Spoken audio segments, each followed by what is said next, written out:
The NFL is filled with random players who came and went without registering anything more than a small blip on Football Reference. Making it to the Hall of Fame or even a single Pro Bowl is impressive, and Garrett Gilbert never did anything like that, but he had a career with some pretty weird stories. From humble beginnings. Garrett Gilbert is the son of Gail Gilbert, who was a quarterback in the NFL for a while. He was one of those guys I mentioned earlier that just shows up and bows out without doing much. Except, and this is true, he played in Super Bowl 29 and threw a pick to Deion Sanders. So that's cool. Gilbert went to Lake Travis High School, which is about a 28-minute drive from Austin. Gilbert played in 42 high school games, he threw 130 touchdowns and 12,311 yards. That sounds like a lot, it's because it is. At the time, it was the most passing yards in a career by a quarterback in Texas high school football history, breaking the previous record set by Graham Harrell, which was 12,309 yards. So yeah, he really shattered that record. Naturally, he led the team to back-to-back state championships in 2007 and 2008. Coming out of high school, he was ranked as the 11th best player in the nation and the second best quarterback behind Matt Barkley and ahead of guys like Stephon Gilmore and Lamar Miller. His college recruitment was simple. Much like a certain pitcher who shall not be named, it was never really a contest. He picked the team that was just a 28-minute drive from his high school, the University of Texas, who were just a few years removed from winning a national championship. Would you like to come back to Pasadena? Yes, sir, we'll be back! Gilbert wasn't going to get much playing time in his true freshman season, what with Colt McCoy, who was a Heisman finalist the year prior, ahead of him on the depth chart. But, because this is college football, he got his first game experience against Louisiana Monroe in the Longhorns' first game of the season. He got some more playing time throughout the year, sprinkled in randomly, but not much, only throwing 21 more passes in total the rest of the regular season. Texas would head on to the Big 12 championship game ranked number 3 in the country. There, they beat Nebraska on the last-second field goal and punched a ticket to the national championship game against number 1 Alabama, who were coming off an upstart win in the SEC championship game against Tim Tebow in Florida.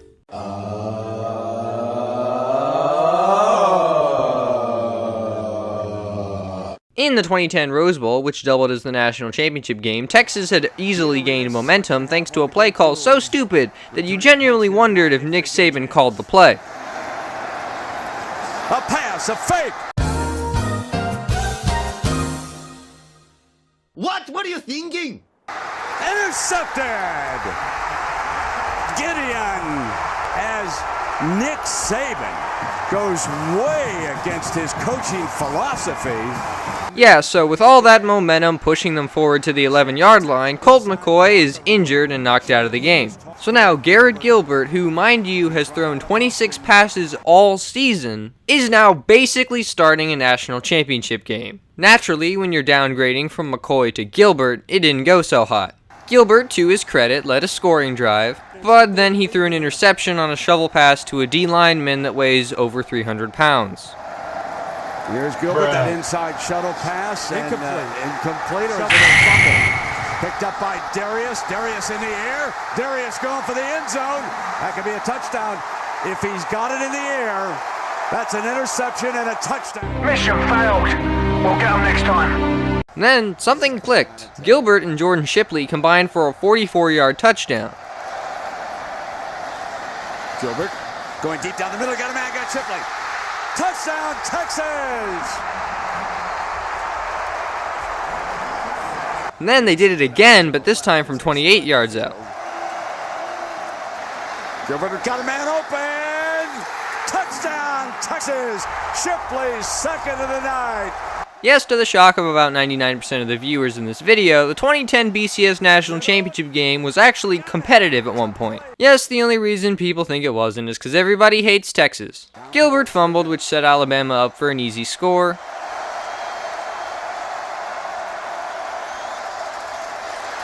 Gilbert fumble. Ball's loose. Bama's got it. And then he threw an interception, which set Alabama up for an easy score. Knocked out by Texas down there as we watch this play unfold with Gilbert. And it's intercepted at the 30-yard line. They get down. The clock will continue to run. That championship trophy is headed back to Tuscaloosa. But let me go back about those quarterbacks and then Tim Tebow. And then the same exact thing happened on Texas' final drive. Seriously, Gilbert basically spotted Alabama 2 of their touchdowns in the fourth quarter. Boo! You suck! Gilbert changed his number. I don't know why. It's 7 now. Gilbert was the 2010 starter for the Longhorns, and he did awful. Well, awful by the last 7 years of Longhorn quarterback play standards. The team went 5-7, led by Garrett, which was the team's first losing record since 1997. One of those losses was to the Colin Klein-led Kansas State Wildcats, who, no joke, attempted only 4 passes all game. Gilbert threw 5 interceptions. In 2011, Gilbert was again named the starter, but after the Texas beats Rice so hard in a rivalry that's so lopsided that JFK even made fun of it in one of his most famous speeches game, against BYU in the second game of the season, Gilbert was benched late in the first for David Ash. But Ash only got a couple of plays as part of an option package before Gilbert was back in. Gilbert back in the game. Play fake, has plenty of time, looking for Davis.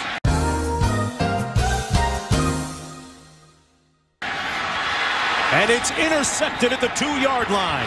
Great play on the ball by Raleigh. And a shower of boos raining down on Gilbert. Yeah, Gilbert was literally booed out of the stadium. He was replaced by Case McCoy, who led a couple late scoring drives to give the Horns the win. And after that, Gilbert never played another game for Texas again thanks to shoulder surgery. Isn't that ironic? Anyone else? No, we're good. We're good. Get them! Gilbert then did what every quarterback that loses the starting gig does. He transferred away. He graduated from UT early, I don't know what his major was, and he decided to go play for the Southern Methodist University Mustangs. Let's call him SMU. Gilbert won the starting job over Connor Preston and got the game 1 start. He wasn't good, throwing 2 interceptions and only throwing for 286 yards, despite throwing it almost 60 times. But by far his best performance was against Houston, where Gilbert threw for 4 touchdowns in a 72-42 shootout in his best performance as a college quarterback. His second best performance might have been the next week when he threw for 353 yards against Memphis. At the end of the season, SMU went 7-6, finishing second in the Conference USA's West Division. They went down to Honolulu to face Fresno State in the Hawaii Bowl and absolutely dominated. The following season, SMU regressed, going 5-7, but Gilbert got better. He threw over 3,500 yards in 2 fewer games than he played the previous year. He also improved his touchdown-interception ratio by upping his touchdowns from 15 to 21 and lowering his interceptions from 15 to 7. So overall, there's some talent there. Gilbert is the owner of a ton of SMU passing-related records, and after his 5th season of NCAA play, he graduated and was prepared to head into the NFL. And it's gone. Gilbert was drafted, surprisingly. The St. Louis Rams picked him up in the 6th round, but they cut him before the season even started.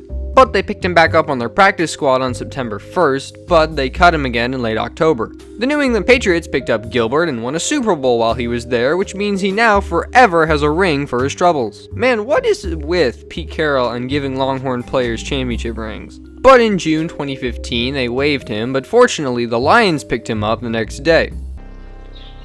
Take him to Detroit. No! No, not Detroit! No! No, please! Anything but that! No! But they waived him in September, and a few days after that, he was picked up by Oakland, who released him and picked him up once more. And after picking him up again, they were pretty close to using him in the middle of the Raiders' most important game of the season. Getting deja vu? But no, they decided to go with Connor Cook instead, and that didn't exactly go out well. Some more cutting and re-signing to the practice squad, and this time with the Panthers, he actually played some game time. It was in week 17 against the Saints, and after Kyle Allen had gotten injured, his first NFL pass was a 31-yarder, but other than that, he didn't do much and was cut following the season. That's why he's the GOAT! The GOAT! Alright, let's see how long we can go without mentioning good old Gigi. Okay, so the Alliance of American Football was a spring football league that consisted of the Atlanta Legends, Birmingham Iron, Memphis Express, Orlando Apollos, Arizona Hotshots, Salt Lake Stallions, San Antonio Commanders, and San Diego Fleet. Got them all? Cool. Well, they hosted an inaugural season QB draft alongside the regular draft, and finally we get back to Garrett Gilbert, who went 7th overall to the Orlando Apollos. As the 7th QB picked in the quarterback draft, Gilbert was about to be the AAF's version of Tom Brady. In week 1, the Apollos are playing the Legends in Atlanta, and Gilbert is the starter. He then promptly threw the first touchdown pass in AAF history. There's the throw. Gilbert, end zone, caught! Did he hang on? He did! No! Jalen Marshall Marshall had it, and they say the ball hit the turf. Don't worry, it was ruled a touchdown. He threw 2 more, including a 33-yarder, and the next week Gilbert threw for almost 400 yards in 2 touchdowns and was named AAF Offensive Player of the Week. Along with a game-tying drive, Gilbert, at this rate, is going to easily surge to the championship and is going to quickly become the GOAT of AAF football. And he did keep it up by leading the Apollos to a 5-0 record and then a tough loss against Arizona. Wait, hold on. I don't think you remember Arizona's team name. It was the Hotshots. Anyway, these Hotshots didn't win because of anything Gilbert did. In fact, he was balling out. He was leading the offense down the field late in the 4th quarter, but on the spike attempt, an O-lineman jumped the gun, 10-second runoff, game over. But the team rebounded by winning the next 2 games, which included a win against the Memphis Express in which Johnny Football both threw an interception and got a concussion and knocked out on the same play. Never change, Johnny. Never change. The next week, well, now that the AAF is gone, hopefully Gilbert can make the NFL again. And he's got a decent shot. According to Pro Football Focus, he was the highest graded QB the entirety of the AAF. And if he doesn't make the NFL, I don't know, maybe he can pop up in the XFL or some other spring league. I am back! What it do, baby? Gilbert signed a new contract with the Cleveland Browns, ready to join the comically long list of QBs that have played for them. He was obviously going to be the backup for Baker Mayfield, but occasionally he got into a game, playing 8 snaps in 5 games all season. After he was put on the Browns practice squad, the Cowboys, not his hometown team, he was actually born in Buffalo, signed him in week 6. Anyway, the Cowboys were not going to need Gilbert thanks to Dak Prescott. Okay, forget that. Andy Dalton? Oh, come on now. What about Ben DiNucci? Oh, he sucks. Cool. So, Garrett Gilbert is going to get his very first start in the NFL a whole 6 years after he was first drafted by a team that now looks like this. He got to play the losing never heard of her Steelers, who were 8-0 at the time. And he did great. Well, for a 30-year-old making his first NFL start against an undefeated team. His first drive included some beautiful throws like this one to Amari Cooper, and just like that, baby's first scoring drive. Gilbert was injecting life into a Cowboys team hampered by injuries with cool runs like this one early in the 2nd. I mean, for heaven's sake, he threw a touchdown pass to CeeDee Lamb. Sliding, throwing, touchdown Dallas! CeeDee Lamb! If you don't understand the collegiate irony there, then, well, I just can't help you. Anyway, his miracle start ended in a similar fashion to his one AAF loss. Gilbert driving down the field, a good completion followed by a spike, but this time none of his O-linemen jumped the gun, which meant Gilbert was going to get one final chance to win the game. Garrett Gilbert will be the play of his life. Steps up, throws to the end zone, and it's knocked down in the Steelers. Mission failed. We'll get them next time. Gilbert's final stat line for the game was 21 of 38 for 243 yards and both a touchdown and a pick. Now that certainly isn't great, but it's still wildly above anyone's realistic expectations. Plankton! Crabs! Plankton! Crabs! It's time to talk about the preseason. Gary G started the Cowboys preseason week 1 against the Arizona Cardinals. Why am I talking about this? Here's why. Enhance. Enhancing further. Player identified as Colt McCoy, former Texas quarterback. Yes, after being hurt in the national championship game, Colt McCoy bounced from the Browns to the 49ers to the to the Giants, and now he's on the Cardinals. And now he's here, starting a preseason game coming for Kyler Murray's job. Now, McCoy and Gilbert both only got 3 drives, so neither were responsible for the game-winning drive capped by a Matt Prater field goal. Chris Streveler was. Who is that? Do you care? No. Okay, recap time. So, Garrett Gilbert is currently fighting for the QB2 spot on the Cowboys roster with Cooper Rush and the previously mentioned Ben DiNucci. Nope. I was so slow to get this video out that I had to update the last part of the script. Dallas ended up cutting both DiNucci and Gilbert at the end of the preseason, but Gilbert got picked up by the Patriots to back up Mac Jones. Sorry, Cam. And that's where the story ends. There's nothing else to say. No big dramatic ending, just a casual video about a couple weird stories all tied to Garrett Gilbert. Bye now. Well, I'll be honest, I don't really understand, but I fell down this hill and I got glue on my hands and I got rackets on my fingers. Rackets on my fingers, I got rackets on my fingers and I just can't stop.